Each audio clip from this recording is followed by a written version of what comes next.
I felt quite happy and I was quite excited. మెయిన్గా నాకేంటంటే ఇది నాకు తెలిసిన మా ఇండస్ట్రీ నుంచి దీనికి సంబంధించిన ఒక పోస్ట్ కాబట్టి I was feeling quite excited.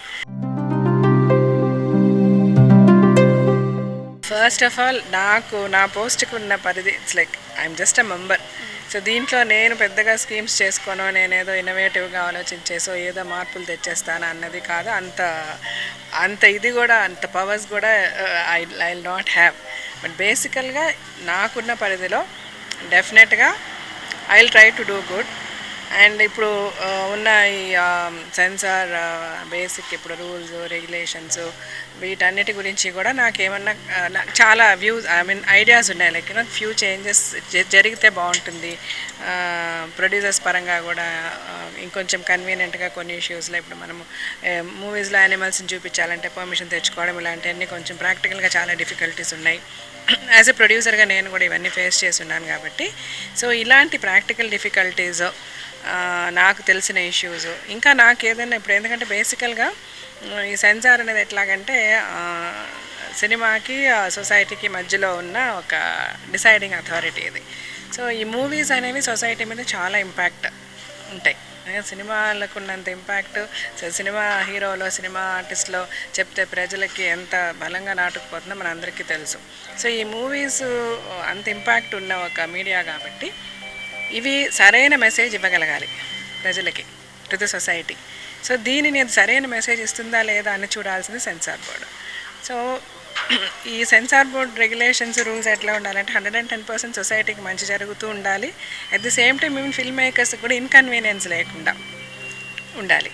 So ఇవి ఏంటి ఏమన్నది ఈ ఫీల్డ్లో నేను ఉన్నాను, 20 yearsగా ఉన్నాను. నేను చాలా సినిమాలు ప్రొడ్యూస్ చేసి ఉన్నాను. చాలాసార్లు I went through this censor issues కాబట్టి నాకు తెలిసినంత వరకు I want definitely go discuss in the board with our chairperson. And ఏమైనా నాకు ఇంకా మంచి కొన్ని మార్పులు వస్తే బాగుంటుందని నాకు అనిపించినవి అన్నీ కూడా I will raise my voice and I will try to talk to them and దానికి మంచి సొల్యూషన్ రావడానికి ప్రయత్నిస్తా డెఫినెట్గా. ఈ ఓవర్ ఎక్స్పోజర్ అన్నదాన్ని తగ్గించాలి.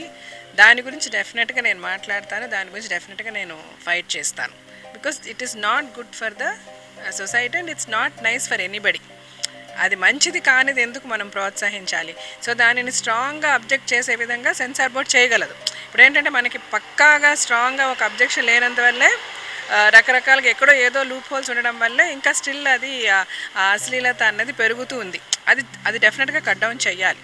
నేను ఐ స్ట్రాంగ్లీ బిలీవ్ ఆ ఇష్యూ అది అండ్ ఎక్సెసివ్ వైలెన్స్ ఈ రెండు విషయాల్లో మటుకు డెఫినెట్గా సెన్సార్ బోర్డ్ పరంగా అంటే నిర్దిష్టమైన రూల్స్ అండ్ రెగ్యులేషన్స్ రావాలి. దానిని 110% అందరూ ఫాలో చేసే విధంగా ఎగ్జిక్యూషన్ ఉండాలి. దానికి డెఫినెట్గా నేను మాట్లాడదలుచుకున్నాను ముందే, మీరు అడగడానికి ముందే. I wish we will be able to do it. ఈ బోర్డ్ అందరికీ మంచి జరిగే విధంగా ఈ పనిచేస్తుందని మటుకు నేను చాలా కాన్ఫిడెంట్గా చెప్పగలను. దానికి ఈవెన్ నా సాయశక్తితో నేను ప్రయత్నిస్తాను. Women empowerment is a must. అది ఇప్పుడు ఐ థింక్ సిటీస్ లెవెల్లో చాలా బాగానే ఏమంటాము క్రియాశీలకంగా జరుగుతుంది. విమెన్కి అన్ని రంగాల్లో ఐ మస్ట్ సే స్పేస్ దొరుకుతుంది.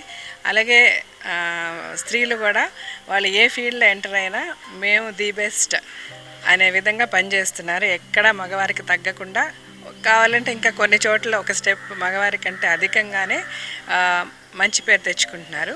బట్ ఇది చాలదు, ఇంకా ఇంకా ఇంకా పెరగాలి. అందరిలో ఇంకా అవేర్నెస్ రావాలి.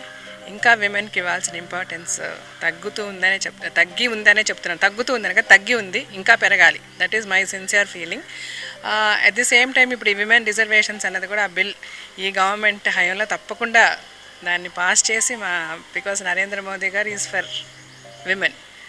సో ఆయన ప్రతి స్పీచ్లో స్త్రీలను ఎంతో గౌరవిస్తారు, స్త్రీలకి ఎంత ఇంపార్టెన్స్ ఇవ్వాలో అంత ఇంపార్టెన్స్ ఇచ్చి మాట్లాడుతూ ఉంటారు. So he really knows the feelings of a women అని నాకు అనిపిస్తుంటుంది ఆయన స్పీచెస్ విన్నప్పుడల్లా కూడా. సో ఈ గవర్నమెంట్ హయాంలో 110% విమెన్ రిజర్వేషన్ బిల్ కూడా పాస్ చేయాలి అని నేను చాలా స్ట్రాంగ్గా ఫీల్ అవుతున్నాను. చేస్తారని కూడా నేను చాలా స్ట్రాంగ్గా బిలీవ్ చేస్తున్నాను. And women empowerment is a must. ఏమనాలంటే ఈ దిస్ ఎర్త్, ఈ భూమి క్షేమంగా ఉండాలి అంటే 110% విమెన్ ఎంపవర్మెంట్ ఇంకా ఇంకా పెరగాలి. That is what my sincere feeling. నేను మెయిన్గా లేడీ ఓరియంటెడ్ అనే కంటే మగవాళ్ళు విమెన్కి ఏ విధంగా హెల్ప్ చేయాలి, ఎంత సపోర్టివ్గా ఉండాలి, మగవాళ్ళ లుక్ టువర్డ్స్ విమెన్ ఎలా ఉండాలి అన్నది చెప్పే విధంగా సినిమాలు అయితే తీయాలనుకుంటున్నా. Hope I will get a chance to do it. గర్భంలో శిశువు ఆడపిల్ల అని తెలిసిన వెంటనే చంపేయడం అన్నది ఎంత ఘోరం అంటే దానిని ఎక్స్ప్లెయిన్ చేయడానికి మాటలు లేవు. అట్లాంటి పని చేసే వాళ్ళని ఎంత హీనంగా వర్ణించాలన్నా కూడా అంత హీనమైన మాట డిక్షనరీలోనే లేదని చెప్పాలి. ఆడపిల్ల ఏ విధంగా తక్కువ, ఆడపిల్లని కనడం వల్ల మీకు వచ్చిన నష్టం ఏంటి, ఒక్క క్షణం ప్రతి ఒక్కరు ఆలోచిస్తే ఆడపిల్ల ఎంత గొప్పది అన్నది తెలుస్తుంది. ఇంట్లో మోస్ట్ రెస్పాన్సిబుల్ అంటే ఎవరు? మీ ఇంట్లో వచ్చి మీరు ఏ పని చేసుకోవాలని ఎవరిని అడుగుతారు? అమ్మ అమ్మ అమ్మ. నోటి ఎక్కడ దెబ్బ తగిలితే గట్టిగా అమ్మ అంటాం, కానీ నాన్న అని ఎవరన్నా అంటారా? అన్నారు. I think it's high time మనందరిలో ఒక అవేర్నెస్ వచ్చి ఆడది ఎంత గొప్పదన్న రియలైజేషన్ రావాల్సిన అవసరం ఎంతైనా ఉంది. ఆడపిల్లల్ని కంటే ఎంత సుఖంగా ఉండొచ్చో నేను చెప్పగలను, ఎందుకంటే నాకు 2 ఆడపిల్లలు. దయచేసి గర్భంలో ఆడ శిశువుని చంపడం అన్నది ఎంత హేయమైన ఒక యాక్ట్ అంటే అర్థం చేసుకోండి. ఇలాంటి పిచ్చి పనులు చేయకండి. ఆడపిల్లని కాపాడండి, ఆడపిల్లల్ని చదివించండి, ఆడపిల్లల్ని గౌరవించండి. రేపు తల్లిదండ్రులనైనా, హస్బెండ్ అయినా, అన్ననైనా, తమ్ముడినైనా జాగ్రత్తగా చూసుకునేది ఆడపిల్లే.